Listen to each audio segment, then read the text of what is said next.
Alright everyone, now it's time for some news that's actually a little bit, I think, more surprising to some people. The acquittal of Trump was a foregone conclusion. It's almost barely newsworthy. They're still going to, by the way, be talking about Trump years from now. They're never going to let the issue go. It's going to be sort of like people bitching about Bush for several decades until something more bitchy came along. From Molotovs to Snowballs, the tale of Antifa in Portland. As they had some nice snow, and Antifa, instead of throwing rocks and piss bottles at the cops, they took a little time off to throw snowballs, which is, less assaulty, I guess. That's a step in a positive direction. Getting hit with a snowball, it's cold and stuff. I'm surprised they didn't, put rocks or explosives and encase them in snow. I shouldn't give them any ideas, I suppose. But some people thought that after the inauguration, immediately things would go back to normal. The problem is that Antifa represents a bunch of radical communists. They don't like Biden. Some of these people are just ideological pawns of the neoliberals. For the most part, that's what their movement represents. The individual components, though, of the movement are actually radical. That is, most of those people, they're not grift leftists. They're not like breadliners or something like that pretend to be an anarchist or a Marxist on YouTube. They're people that are crazy enough to attack police with explosives. These are not people that are necessarily playing with a full deck. Keeping that in mind, some people expected them to all but disappear. Like Ted Wheeler, he did a 180 on January 21st, basically. It's like, okay, now you can go home.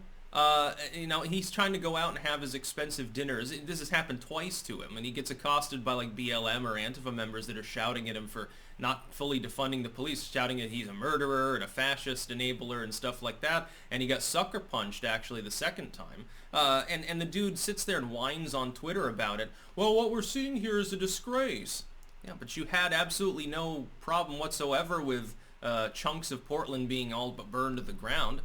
Chaz was never problematic to Democrats. Portland's not problematic. San Francisco, the riots in New York. There weren't many in Florida, Yeah, there's a reason for that, mainly because DeSantis reminded people it was a stand-your-ground castle doctrine state. Oh yeah, but by the way, it's perfectly fine, and the people will deal with it. I find it funny when you talk to liberals who don't realize that they'd be the first against the wall if Antifa were in charge. The bourgeois milk toasters, the ones that would be in the deeper part of the gulag complex salt mine. I find it very, very funny when they talk about issues like this, and they're like, well, people shouldn't have to defend themselves, just call the police. Well, again, that's been problematic in a lot of these blue states and cities because people can't do it effectively. Again, they seem to think that Antifa actually fight fascism. No, for the most part, they're fighting for communism, explicitly. Now, I think the Che Guevara shirt and the red beanie with the hammer and sickle on it kind of give away their actual ideology. It's very, very funny. It's like that image where there are a bunch of people that are they hold up magnifying glasses to an elephant, and they're each looking at different parts of it saying, oh, it's a tail. Oh, it's an ear. Oh, it's a foot. The elephant's right in front of them. And it appears that a lot of people treat Antifa that way. But that's because they've been propagandized to by the MSM, which used them as useful idiots. But now they're continuing to trash Portland. You got a link in the description. Andy Ngo apparently had to leave his home city because of death threats, actually, that were becoming more and more persistent. So I'm not exactly sure where some of the footage is coming from, but he's still reporting on it every single day.